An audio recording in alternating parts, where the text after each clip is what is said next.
IPMNation.com.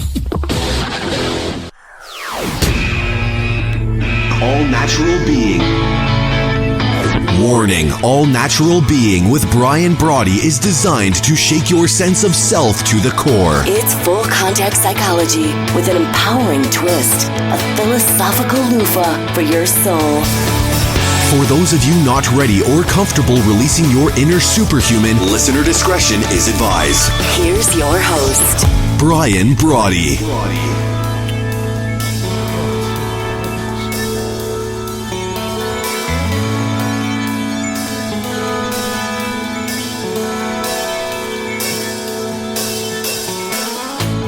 Welcome to All Natural Being. It's Brian here, fired up to be sharing the hour with you, kind of like being your tag team partner, your shotgun, excusing the law enforcement metaphor, if you will. Fired up to be hanging here, and I'm just checking out real quick to see. You go over here, you click this. I think this is our 93rd episode of All Natural Being, a show still in its #1 time slot since the initial, back on April 1st of this year. And I remember friends going, is this an April Fool's joke? Is this just another one of your ideas of comedy? Well, here we are, 93 episodes in, and we're still #1 on IPM Nation. Reason we're #1, as you know, I believe this is a show about you, the real you, not the welcome mat treadmill you, not the watered down version of you that just gets kind of beat around by life, the you that's waiting to be called off the sidelines. That part of you, the marrow of your mind, the grit in your spine, the all-natural you, the metahuman, the superhuman within you. This is a show about you. And I think that's why it's been #1 since the get-go and continues to be. And the numbers continue to grow. You also should know that I was checking this out on the website the other day, and it said that we are going to continue to rebroadcast at 7 a.m., the show from the day before. But 11 a.m. Eastern will be live Monday through Friday. Then 5 p.m., 8 p.m. Eastern later in the day, one at 5, one at 8 p.m., we'll do a rebroadcast of the show. And then the following morning at 7 a.m., you can hear the show as I prepare for our 11 a.m. live version each and every day. So I want to catch you up a little bit, and thank you first and foremost. Don't forget, you can reach out 331-684-7685, 331-684-SOUL. Drop me a line. Let me know what you're thinking. Send me a text. I incorporate the text right into the show to the degree that I can. I'm the only producer here. I'm the only one here, period. So if it takes me a little bit to get to the phone, and then you think, oh, this has got to be a good bit easier than he always says that it is. But it's it's me. It's Brian. I'm a little challenged in some ways. So I try to get to the phone, take the text, incorporate it into the show, and then work the other, the other computers. Which reminds me, we're going to talk about the Apple computer, but work the other computers and everything else to try to pull this off. So again, send me a text, 331-684-7685, which is SOUL. Also, you can hit me up on Twitter at Brian Brawdy. Of course, on Facebook, Brian Brawdy Official is how you get a hold of me there. Send me a note, and I keep both of those open during the show. So if people want to, reach out and say, hey, what do you think about this? What do you think about that? I think you people say, oh, Brian, I think you're an idiot. Oh, that was kind of smart on your part, really, Brian. So whatever you want to share, even though this is a show, I have people listening from all over the world, given some of the friend requests and some of the critiques, some of the compliments. I get people responding from all over the world. But I want you to know that I believe, not just here in the States where we broadcast from, I believe that you have a right to say whatever you think. So I do what I can to incorporate those thoughts, plus or minus, up or down, right? Good or bad, whatever it is. I do what I can to incorporate those thoughts into the show so that we kind of get the full breadth and depth of what people are thinking. Because as I say all the time, this show isn't for anyone. People say, oh, Brian, you're an elitist. Well, why, thank you very much. I think I'm going to have a T-shirt done that says, with a finger pointing straight up and go, I'm with an elitist. I am an elitist. I am a minority. you are a minority. If this is a show you dig, anyone that truly desires to reconnect, not find, not transform themselves, but restore themselves to their original operating system of your all-natural being, that makes you an elite. That makes you a minority. That makes you a superhuman. That makes you a metahuman. And don't apologize for it. Well, I can't believe Brian said he's an elite. Well, tough crap. I don't care what you think. So there you go. How do you like that, Needle Nits? I believe that the future, whatever it may hold, is going to be run by the people that tap into their all-natural being. It's that plain and simple, and I'm not going to apologize for it. As I say all the time, if you're a cognitive couch potato, well, I'm surprised you're still listening. But if you're like me and you're like, look, I'm going to work at it in every moment to make sure that I'm tapping my all-natural being, that I'm releasing the very best, B-E-S-T, I'm releasing the very best of myself. No blight, just boldness. Right? No bolting, just boldness. Because that's your human birthright. You hear all the time, all over the news, oh, well, I have a right to this, and I have a right to that, and oh, I don't know. I think I have, this is my right. Our only really, true right is to be who we already are. And when you reconnect with your all-natural being, you're not going to let anyone offend you. You're not going to let anyone ostracize you. You're not going to let anyone treat you in any type of tyrannical way, because that's not what your all-natural being is all about. Now, if we come into the labyrinth all fragmented, if we come in disappointed with ourselves, if we come in disgruntled and down and all these other things, then you could see how people could go, oh, just a fraction of themselves. I can take fractions. And all I'm suggesting is don't let anyone think they can take you. Don't let anyone think that they're superior and can control you in any way. When you channel your all-natural being, when you channel who you ultimately are, that unique genetic combination, as I said yesterday, the Olympian within you, when you channel that all-natural being, you're in. We can jump into the anaerobic aphorism for today. We're going to come back to it after some of my Apple stories, some of the things that I was subject to yesterday. Day 7, still no air conditioning. You know what I mean? So we're working that out. Good thing it's only supposed to be 95 here today. What are you going to do? But our anaerobic aphorism for today's show, look, it's fate's job to knock you down. That's what it does, which is what always makes me laugh when people go, oh, Mother Nature cares for you. No, she doesn't. What woods have you been hanging out in? What glacier have you been climbing? What backcountry have you explored where you think, oh, just come out and Mother Nature will hold you in the palm of your hand right before she claps and smashes you like a bug on a rock. What she is impressed with, though, is grit. The universe sits up and takes notice when you remember who you are. And that's the key to success. That's the key to fulfillment. Personal, professional, spiritual, athletic. We're going to talk about some Olympians today, but that's the key. The universe sits up and takes notice when you tap your all-natural being, when you don't make excuses for yourself, when you don't take any crap from anybody else. When you dovetail your heart and your head in the moment with the unique genetic gift that is you, universe goes, whoa, wait a minute, what's this? All the hive mentalities. Here's someone channeling their all-natural being. Whoa, let's pay attention over here. And that's why, the popular quote, the moment one definitely commits one's self, the true self, bringing your all-natural being. When you commit to bring that in, the quote goes to say that all providence moves too. Because it does. The universe digs what it is. You are a fractal representation of that universe. You are a great-grandchild of the divine, however you define it. And when you reconnect, revive, reinstitute that all-natural being, that metahuman, that superhuman status, when you reinstitute that in your life, the universe goes, holy Holy schmoly.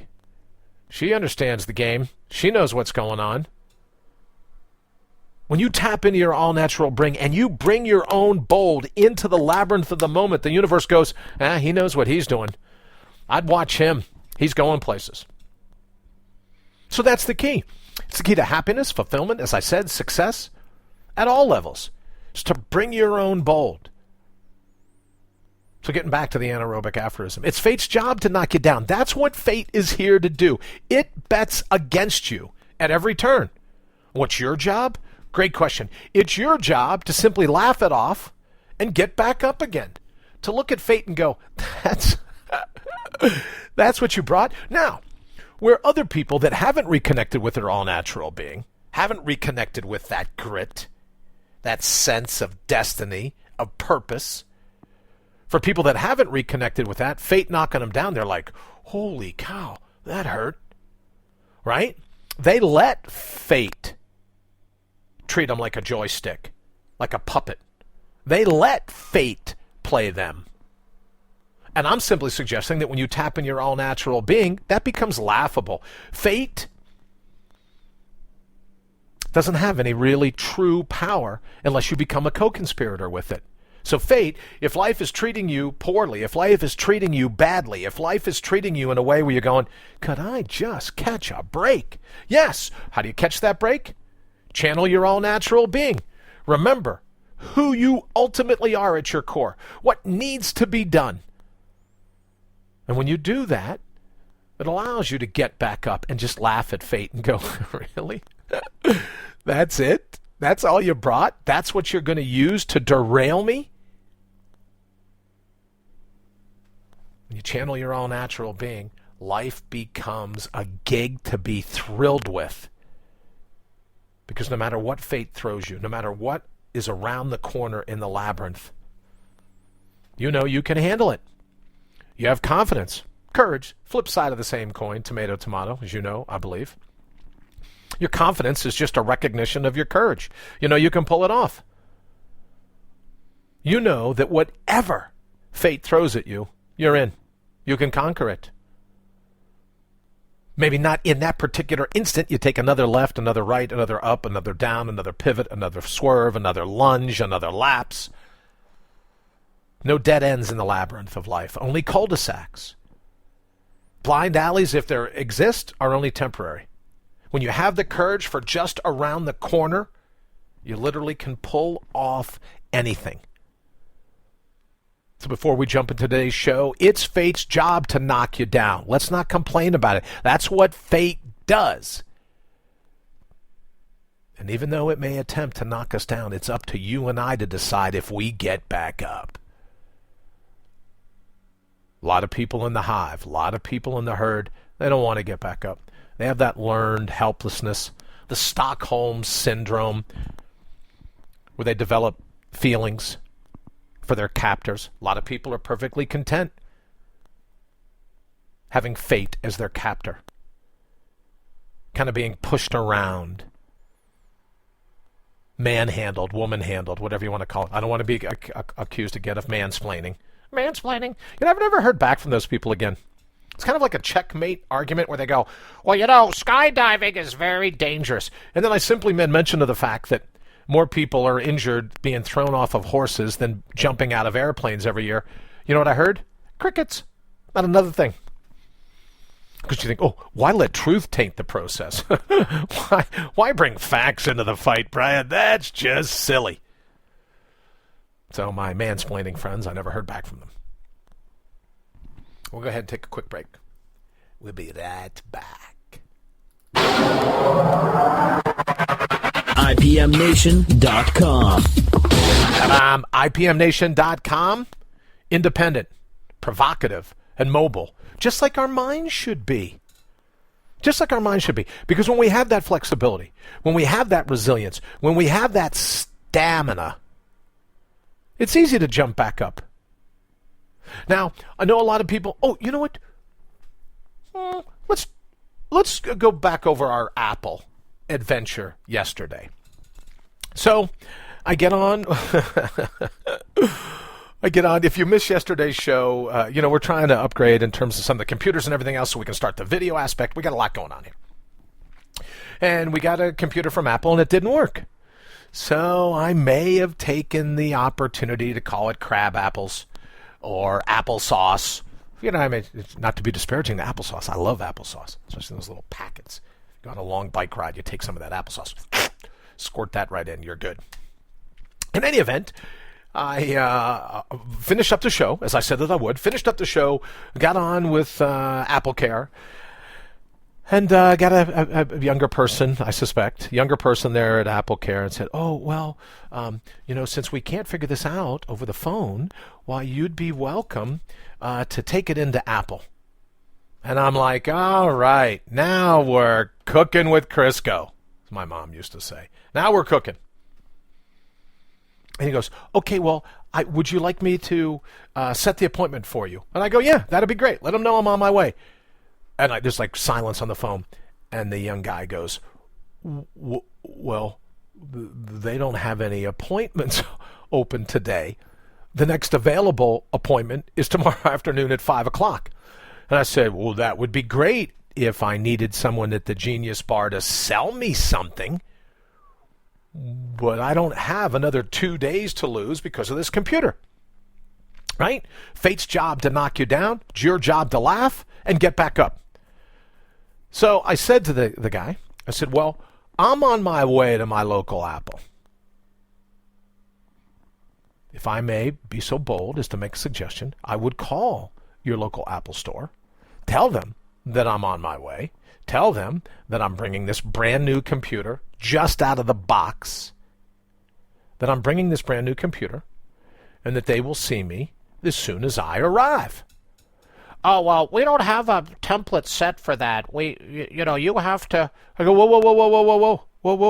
whoa. As much as I appreciate that train of thought, let me say to you, you had no delay in taking my money for the computer. No delay at all. You're like, "Oh, cleared. We'll start building it, ship it to you a week later." Right? And he goes, "Well, sir, the way it's set up." And I said, "Okay, you should know that sound right there was the sound of my car starting. I have loaded my boat anchor into the car, and I'm on my way to the store. So I would reach out in your little Rolodex right there. I would reach out in your Rolodex, call over to the store, and say, 'Hey, Brian's on his way with what do you call a computer that doesn't start? Brian's on his way with an expensive piece of metal and glass. Have someone there to greet him.' 'Oh, sir, we can't do that. I can book you an appointment, or you can go online and book an appointment for tomorrow afternoon at 5 o'clock. And I said, "Okay. Do you have a supervisor by chance?" Again, it's fate's job to knock you down. It's your job to laugh and get back up. So I said, "Do you have a supervisor?" "Well, I have a customer service supervisor." And I said, "Okay, great. Could you put me over to him? Can you hold for a minute?" "Sure." Like 11 minutes later, I'm already damn near to the Apple store, right? And it's a little bit of a hike. I don't know, a half hour maybe or so, something like that. So I'm already there. He says, "Can you please hold for blah, blah, blah, blah." And I said, "Sure." So the guy gets on, he goes, "Look, I can appreciate what you're doing." He goes, "Why don't I call over to the store and see if I can't make an appointment for you later today?" And I said, "I super appreciate that, but the appointment's got to be now like in 9 minutes because that's about how far I'm out. And unless you'd prefer me standing at the front door with this huge computer standing there that doesn't work so that everyone that walks in the front door of Apple can see that I've got a computer that doesn't work, or I'm just an overly accessorized maitre d', right? Like I'm a doorman that they thought, "Oh, this is pretty crafty of Apple. Why don't you have a doorman opening the door for people with a broken Apple computer? I'm sure that's great for sales." He goes, "Oh, you're 9 minutes out?" And I said, "Yes, I'm 9 minutes out." He says, "Can you hold?" And I go, "For not more than 8.5 minutes, maybe, yeah, I'll give you 8.5 minutes to get back on the line. Please hold." So as you can imagine how the story plays out, I pull up to Apple, still on hold, still on hold, but I pull up, walk into the door. I got this massive, computer, and I make eye contact with someone that's about my height. So I'm looking out over a number of people. So you're normally drawn to human eyes. So if you go in and you're a particular height, I'm 6'4", so or 6'3" and 3/4, 6'4". Anyone wants to play some basketball or. So in any event, I go in, I look, instantly makes eye contact, so kind of looks around, sees the crowd, sees I got this massive computer monitor tucked under both arms. It's like I'm deadlifting to get up onto the curb, right? It's a huge computer. Oh, sir, can I carry that for you? And just being Brian, I said, why? Do I look infirm? Do I look incapable of carrying? Why? I carried it all the way from the parking lot. Right? That was a quarter of a mile away. I think I'm pretty good. Oh, no, I don't mind. We'll take it for you and put it up on the counter. Because clearly they don't want me standing at the front door of this place either. So I get up and I'm still on hold with Apple. So I said, right this way. And I get up and the young person with the little iPad, some of you have ever gone there, go, do you have your appointment? And I said, oh, no. Why don't you hold my phone? Stand by. He'll be back online in just a minute. And I'll go over and wait near my computer. Oh, but sir, do you have an appointment? In fact, I do, and I just made it. So I walked on over. They had my computer, at the Genius Bar. I walked on over and sat down on the bar stool right adjacent to it. Manager comes up and says, can I help you? And I said, yes, this was a computer. I unboxed it not 72 hours ago, and it's worked for like 35 seconds of that 72 hours. So we can talk about replacing it or we can talk about fixing it, but it needs to be done, and this is a business computer, so let's get on it. And within 30 seconds, there was just a phenomenal young lady who came up to help me, and a couple hours later, figuring out, this software does this hardware does that, let's redo this, let's redo that. Everything, allegedly, that we had done over the phone, I guess was for naught with my first 3 Apple techs. But this young lady was brilliant and said, no, let's check this, let's check that, let's do this, let's do that, ga-bing, ga-bing, ga-bing, ga-bing, ga-bing. 2 hours later, I have a computer that works. Again, it's fate's job to knock you down. It's your job to laugh and get back up. Now, I know there's people, 331-684-7685. If you're one of them, 331-684-SOUL, S-O-U-L. Call me. You must be one of these people. If you're the ones who go, well, Brian, there's rules. There's rules. You just can't barge into an Apple and expect them to take care of you right away. Oh, but I can, and I did, and they did, and everyone was better off for the experience. All I'm simply suggesting is that it's fate's job to knock you down. It's your job to laugh and go, oh no, I spent a boatload of money on this computer. You will see me now. Chuckle to yourself and then get back up, bring your own bold, and take control of the situation, which is exactly what I did. So I'm very excited to report, as we come up on the bottom of the hour, very excited to report that I am coming to you live via the new computer today. Thank you very much. Bravo. I appreciate it. Yeah, but come on. There's got to be someone listening that goes, well, you're just an arrogant little snotbox, aren't you? Well, yes, thank you very much. I am. Right? I never said I was a good guy. I never said I was a good guy. What I've said is I'm on your side even when you're not. What I've said is I'm not here for you. I'm here for your soul. Because your soul is tired of sitting on the sidelines. And because, well, it's corporate policy that we make you go into the queue when you have a brand new product that through no fault of your own doesn't work. I'm not going in a queue. So if that's offensive to anyone, I absolutely understand that. Look, someone of the hive mind or the herd mind, you could have stumbled onto this show by accident. For those of us that have tapped into our all-natural being, we have a healthy sense of what's right and what's wrong. And why would I have let fate knock me down and just stick down? I knew I was leaving Apple with a fully functional, dare I say, computer that actually works when you plug it in, turn it on. 331-684-7685, 331-684-SOUL. Let me have it. Thank you very much. Second, bravo. I appreciate it. All I'm simply suggesting is that it's fate's job to knock you down. It's your job to laugh and go, really? You think I'm going to wait till tomorrow? I'm going to lose another 2 full work days because of some vapid, drooling corporate policy? No, I don't believe I will.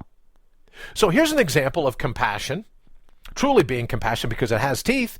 I would say, and given the customer service of yesterday, that Apple might go, yeah, you know what, from now on, if we sell someone, an hors d'oeuvre tray masquerading as a computer, if it doesn't work, we should probably greet them right away and bring them right into the store. And they did, and it was great. And this young lady was fantastic, just brilliant. She went to school for computer science. She was telling me she's going to Apple in a couple months to see if one day she could become an engineer, actually designing some of Apple's things. And I wish her all the best. Phenomenal. And as I've always said, every time something happens, if you make a left in the labyrinth, there's a cool right just waiting for you. It was an honor to meet this young woman. I was just so impressed with her ability that it was worth the ride down there. It was worth the ride fighting with a half a dozen other Apple geniuses to get to the position to be able to meet her and just watch her expertise, watch her passion. So this is something she had always wanted to do. Well, she said early on in life she wanted to go into radio. And then she was just bitten by computer designing stuff, ones and X's and O's, that kind of thing, where she designs things. So she went to school for it. Got it? And now she's at Apple just kicking everybody's butt and just... Let's do this, and this. And it takes some time to do these things, right? You're dumping all this, dumping all that. But I had a fantastic day yesterday. Simply because it's fate's job to knock me down, and it's my job to laugh and go, you needed to bring some more boys. And then get back up, as it is your job. And when you channel your all-natural being, when you're done taking crap from other people, well, Brian, there's rules. There's rules that need to be followed. Oh, really? We'll be back in just a minute. You're listening to All Natural Being with Brian Brawdy. How much longer will you let them hijack your head and your heart? Great question. How much longer are we going to be co-conspirators in the hijacking of our heart and our head? I'm simply saying that just because someone else says it's a rule. Now, I'm not an anarchist. I'm not saying you can never listen to rules. I'm simply saying that in the moment when fate knocks you down, it's your job to look at it and go, you thought that would derail me? To laugh and go, oh, silly fate. And then you get back up again. So I wanted to share this with you because I was watching it. I think I've told you that I've been just glued to the TV set, as I am, during the Olympics. So I do watch a little bit of TV every 4 years. Although I like Blacklist. So I watch TV every 4 years and then the Blacklist. The rest of it just drives me mashugana. So I don't pay a lot of attention. But I have been, as you know, watching the Olympics.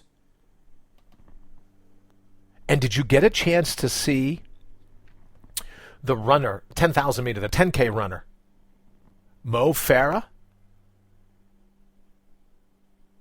Did you get a chance to see him defending? I think he'd won it 2 or 3 times before, a couple times before, maybe. Did you get a chance to see him defending his gold medal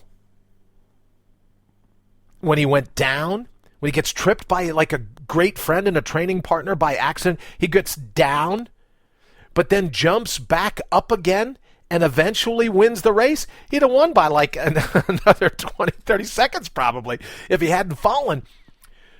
But he gets accidentally tripped up, he falls, he bites the pavement, and he gets back up, and he wins the damn race.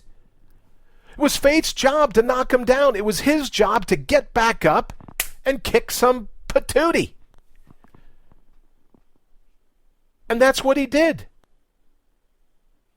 It was just absolutely great to watch, because here's a guy that go, oh, I was tripped, I was down, I didn't have to get back up, everyone would have understood, but he didn't. He didn't let fate deal him a downside. He used it, he bounced back up, and he kept running, and he crushed him. You see that sprint at the very end, you're like, holy cow. And that's at the end of a 10K, 6.2 miles, 10,000 meters. Now, there's some people say, well, it's a good thing it happened in the beginning of the race. Yes, that's true. Probably if it happened in the last 10 yards, unless he fell across the finish line, that would have been different. All that said, all the critics going, well, it's not as big a deal as it really seems. It's a huge deal. He stumbles mid-race, and then gets back up, finishes it. Wasn't going to let fate smack him around. He knew, as I said over on Facebook, he knew that a stumble presents itself as a crossroad. You either surrender to it, or you suck it up, laugh right in fate's face, you get back up, and you keep sprinting. I guess that's a little bit of West Virginia coming from me. You keep sprinting. That's what I loved about watching these Olympics. Not just there, all these Olympians. You just have a sense that they get it. They've tapped into their all-natural being. Now, you might say, oh, well, I'm not a world-class swimmer like Michael Phelps. I'm not world-class like either of the Simones in gymnastics or swimming. Or I'm not world-class like Mo. Or I'm not world-class like Usain. I'm not world-class like any of those. But then I wonder, how would Michael do in a 100-yard dash? How would Mo do in the swimming pool? Although Simone, she's a heck of an athlete. She probably could do the high jump. You get where I'm going with here. They have a unique set of all natural skills, of natural resources, and they hone those skills. They bring it into the paint, defying fate to derail them. Ledecky in the swimming pool. Look at her. She just motors. Now you could say, okay, she might be a world-class athlete, but I bet you she couldn't win in boxing. Maybe not, but that's exactly my point. You too have a unique set, genetically encoded skills that match up. A over here, C over here, that all match up to make you one in a trillion. And that when you bring that unique set of skills, no apologies. When you bring that unique set of skills, the universe opens up for you. The moment opens up for you. The truly unimaginable power of living in this instant, in all of time, tapping into your natural resources, your unique combination of natural resources. Okay, great. You're not going to be a swimmer. You're not going to be a boxer. You're not going to be a gymnast. You might be. I don't know. But whatever it is that you're here to do, you are the best at it given your unique genetic combination. So stop apologizing for it. Stop letting people say, oh, you can bring it in tomorrow afternoon at 5 o'clock. Let me take the liberty of making that appointment for you. All right, Junior, you take the liberty of making that appointment for you. But you deserve that same type of boldness in your life. It's that very simple. We don't need to let fate's trip be the final answer in our lives. We get knocked down. Perfect time to bounce back up again. People say, oh, I've been knocked down so many times. I got you. I know what it's like. Life isn't easy. But it is a thrill. And when you tap in your all-natural being, you're as big a badass as any of these Olympians. In your own unique, pre-qualified way. So let me ask you, what is your unique way? What is your destiny? What are you here to do? I got a text, 331-684-7685. I'm a rule bender. There you go. Is that a part of your natural resources? Are you a rule bender? Now again, I'm not saying, oh, let's be anarchists. Let's go against every rule in the book. I'm just saying, are there some rules that really shouldn't be rules? And the rules that I'm talking about now are the rules within your own mind. The rules that you use to subjugate yourself to outside opinion and conjecture. The rules you use to convince yourself, oh, it's okay being a co-conspirator. I don't mind. I get Linus and his blanket. I understand why he carried it around. I'm talking about the rules that make it feel okay to leave your soul on the sidelines. What about those rules? Those are the rules that you and I should work to bend. Think about it. The Olympics, 10,000 meters. You fall. You bounce back up. And you win. That's all there is to it. You're listening to All Natural Being with Brian Brawdy. Because it's never too late to take your life back. Never too late to take your life back, to bring your own bold. You want a new lease on life? This is it. Remember who you are. We talked yesterday about the untold story of you. You want that new lease on life? It begins right now. That's the beauty of neuroplasticity. Every chance is the perfect opportunity to bring your own bold, to release your natural resources, to stare fate right in the face and just laugh and go, you've been around forever. You figure you'd be better at doing this than you are. Well, I don't get it. I don't get it. But the thing is, fate can't stand up to your all-natural being. Fate's counting on you being fragmented. Fate's counting on you being distracted.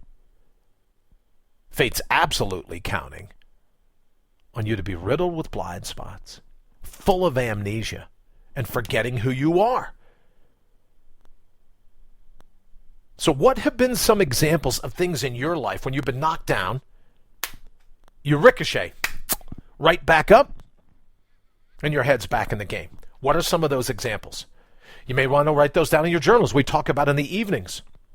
When you look back over your day, is there something that could happen where you tripped, stumbled, maybe even fell, ate some dirt, but then you got back up and continued on? That would be a great thing to focus on, to be thankful for, that all-natural sense of resilience, flexibility, stamina that you displayed in that particular instant in your day. Maybe you're waking up in the morning grateful for the fact that you possess these natural resources already. And that's the beauty of all natural being. If you're here, if you're listening, it's in you. It's in you. And when you slow down long enough to tap into it, when you remember who you are, that releases the magic in your life. That releases the thrill in your life. That begins to decode the mystery in your life. That's when you begin to realize that chaos is a great gig.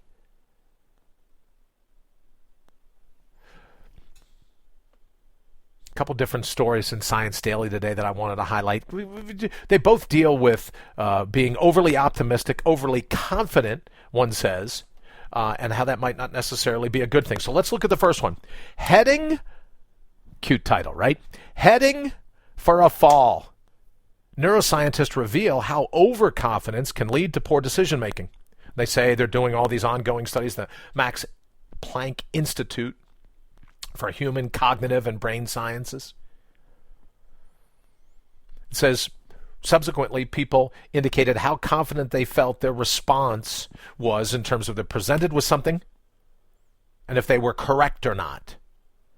Researchers then measured how good people were in evaluating their own accuracy, a process called metacognition. Here's a quote from the article. The more confident people were about their performance, the higher the activation in brain areas. The areas often associated with reward processing. Doctor warns, however, too much confidence was associated with lower metacognitive ability. Now, let's look at too much overconfidence. Overconfidence comes when you live outside of the moment. When you're paying attention to the fingerprints of providence, when you're paying attention to the little slivers in time that are going down right now, when you're paying attention to that, you're constantly readjusting, constantly reevaluating, constantly improvising. You're not looking to the future. You're not so confident that you have blinders on, not paying attention to going around you. That's what causes a lower metacognition. But when you're confident that no matter what this instant throws at you, you're reading the tea leaves, you're reading the graffiti, you're reading the writing on the wall, you're collecting, you're bagging and tagging the evidence of what's going down in this moment, and you're absolutely confident in your ability to decipher that code, to uncover that evidence. And when you do that, there can be no overconfidence. When you look outside of this moment, the doctors say, well, that's going to lower metacognition. Well, of course it does, because you're looking outside of this moment. But when you're confident in your ability to stay awake and to decipher the evidence at hand right now, in this moment, no such thing as overconfidence, because you may adjust. You may lunge. You may lapse. You may go up, down, left, right, pivot, swerve, whatever it's going to be, but you're awake. A metacognition for the moment in hand, which leads us into the second article, which I thought was an interesting one to share. It says, now they call it overconfidence, they call it self-delusion. They say, quote, self-delusion is a winning survival strategy. Now this from the University of Edinburgh. It says here, harboring a mistakenly inflated belief that we can easily meet challenges or win conflicts is actually good for us, according to a new study. Researchers have shown for the first time that overconfidence actually beats accurate assessments, which I just love. Who are you to say what's accurate in the mind of another human being? Accurate assessments in a wide variety of situations, be it in sports or business, whatever. So taking the bold approach doesn't make you self-delusional, it makes you self-aware. And they're like, well, how can this be? How can it be that it's a winning survival strategy? Because you remain in this moment. You're self-aware. Whatever the universe unfolds in that particular moment, whatever you're confronted with in the labyrinth, in that instant, in all of time, there can be no self-delusion. Self-delusion is a carrot on the end of the stick, thinking, well, in 10 years, you might not even be here 10 years from now. We've all had examples. What is it? Who was it? W.H. Auden, the poet, says, death is the sound of distant thunder at a picnic.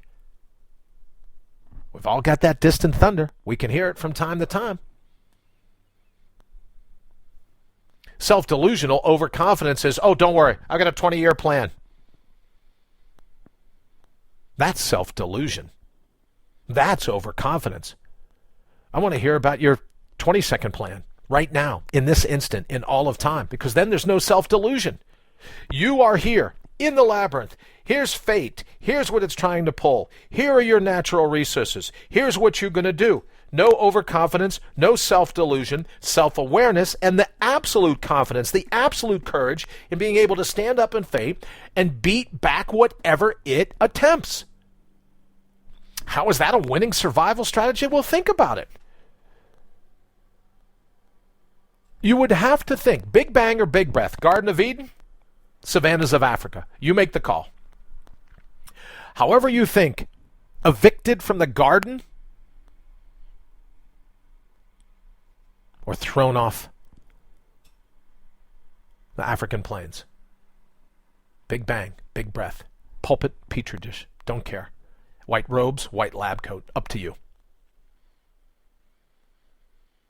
Our ancestors, if you believe this term, self-delusional, our ancestors had to have confidence. Our ancestors had to be able to have an inflated sense of self. And I love that term, an inflated sense of self. Breathe in. Inflate your sense of self right now. Because who is it? Who has the right to define to what level your sense of self should be inflated? Who has that right? You, and you alone, decide how to inflate your sense of self. Not all these pins looking for a co-conspiratorial pincushion. You alone decide in that moment how to inflate your sense of self. In the face of fate, this is how you puff your chest. This is how you square your shoulders. This is how you're going to pull this off.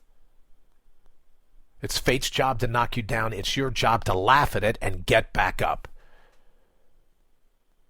Now, don't worry. You might be getting back up. You might be looking around. There's a lot of people still lying down. Well, that's their gig. It's not your gig, or you wouldn't be listening to the show. If you think it's a great idea to find your sense of self on a discount tchotchke table at the back of some retail store, flashing blue light, oh, we're having a blue light special. Who said you should have a marked down sense of self? Who said you should compromise? Who said you should have a watered-down version of who you truly are?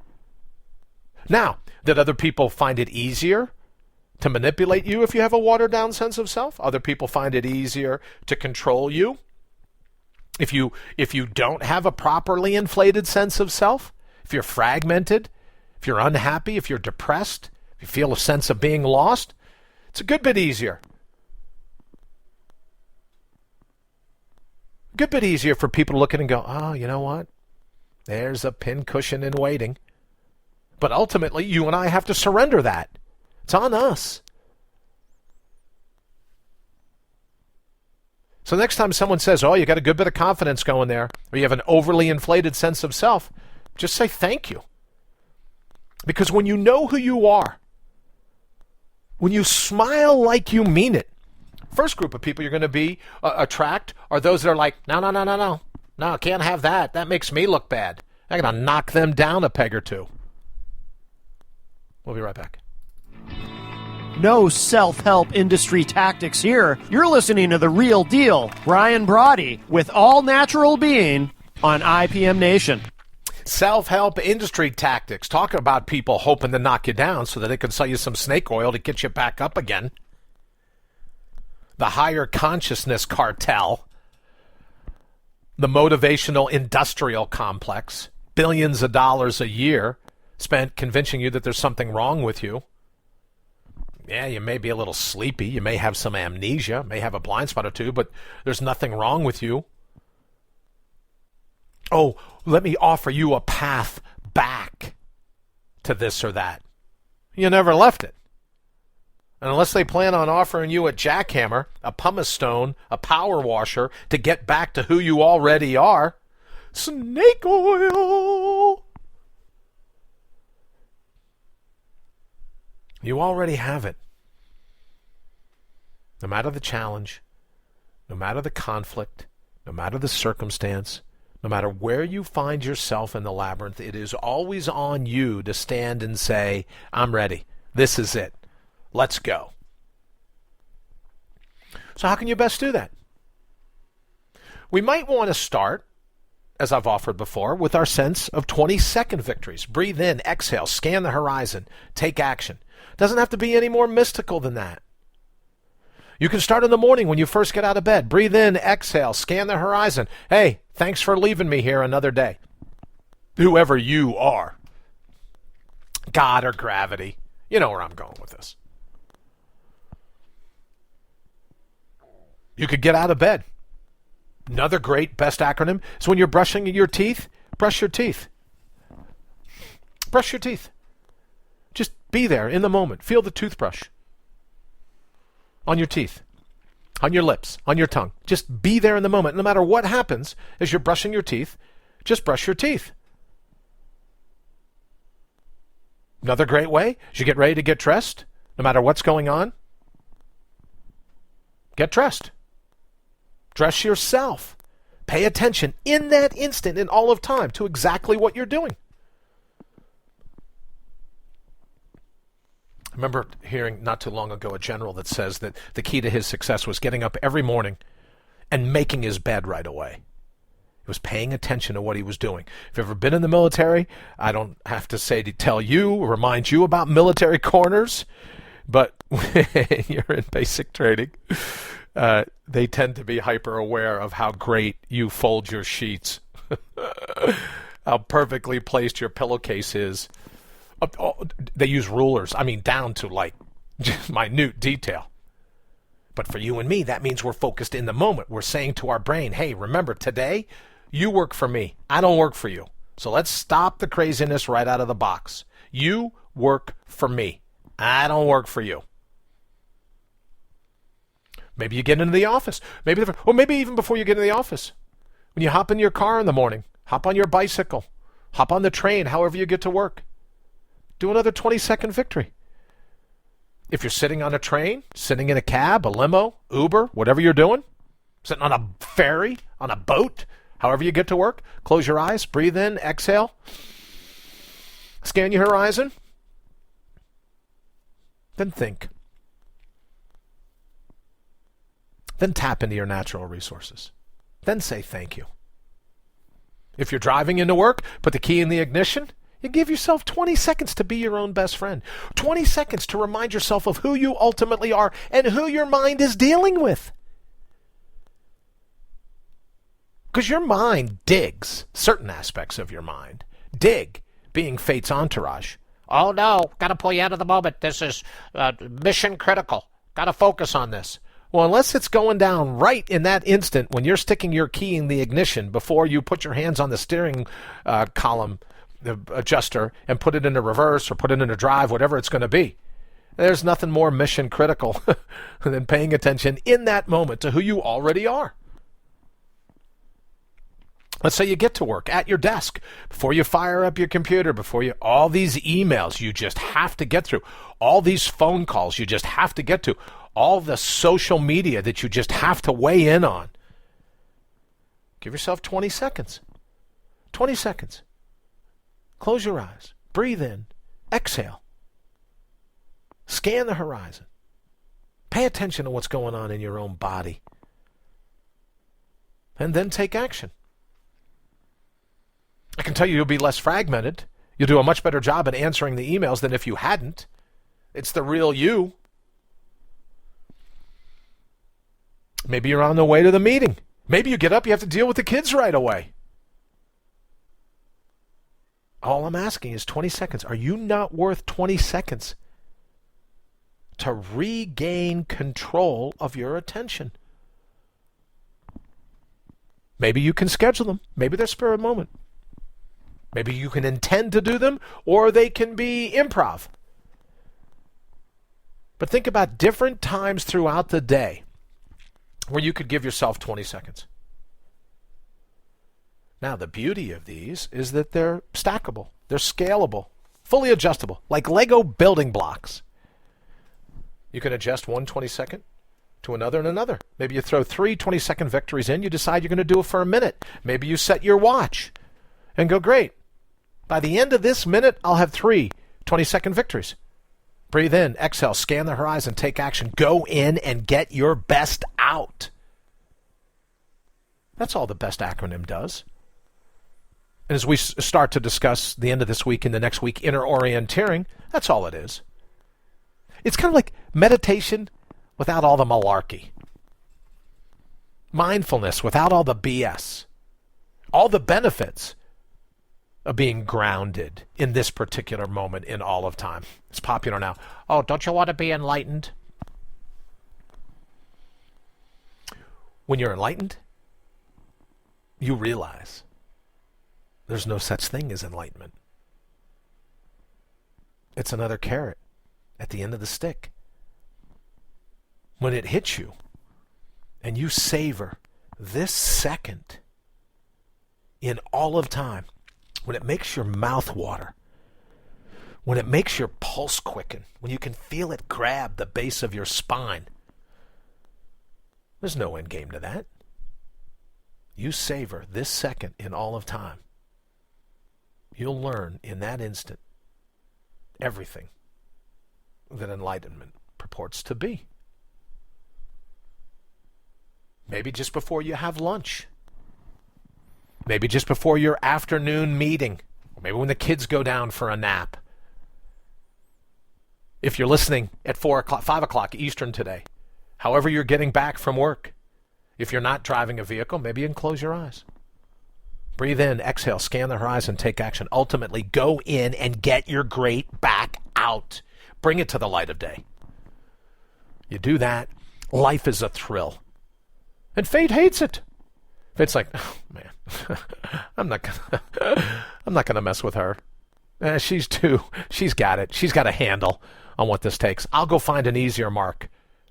I'll go find somebody else to derail. Right? Because fate is an opportunity stalker. That's all it's doing. It's going to find the weak. It's going to find its prey. But when you tap in your all-natural being, the predator, that is fate, goes, I got to be able to find somebody easier to knock off than this girl, this guy. Am I allowed to say girl? I can never tell anymore. This lady, this man. When you fall asleep at night, 20 seconds to be your own best friend. Breathe in, exhale, scan the horizon. Be thankful for all the cool moves you pulled off throughout the day. All the time that you rallied to the challenge at hand. All of those times. Channeling, bringing your own bold. Looking at fate and just going, it's interesting because you look like you're brand new at this. I got to say, for as many thousands and thousands of years you've been attempting to do this, I got to tell you, you look like a rookie. And you get to say that when you're tapped into your all-natural being. It's not a transformation, it's a restoration. Because it's already in you. All right, we're going to get out of here. Don't forget, you can reach me, allnaturalbeing.com. Send me an email. I'll send you one back. The same thing, Reviving Superhumans, Unlocking Metahumans. You get it, brianbrawdy.com. You can also reach out to me on Facebook. A lot of new friend requests. I'm always excited to make some new friends. So send me some information there, or over at Brian Brawdy Official. You can do it over there as well. Stop on by. We can hook up that way. And Twitter. You could do Twitter at Brian Brawdy if you like. Drop me a line there. I really do incorporate everything that's texted to me or said to me. I try to incorporate that into a show so that it really is interactive. And once we get the video, now the computer's back, I'm fired up. Thanks again to the young lady at Apple for being such a freaking rock star yesterday.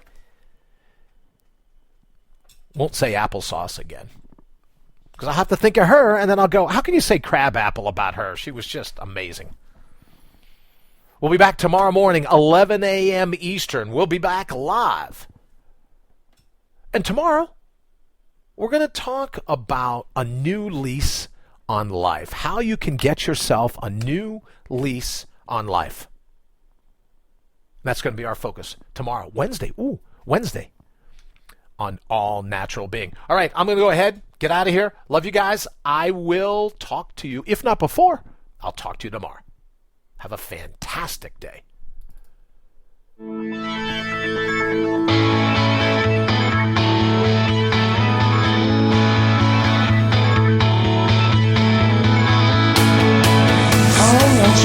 You've been listening to All Natural Being with Brian Brawdy. Join us live every Monday through Friday, 7 to 8 a.m. Eastern. Also, check us out around the clock at allnaturalbeing.com. Until then, always remember to bring your own bold. I love it. Always remember to bring your own bold. Have a fantastic day. I'll see you tomorrow. IPMNation.com.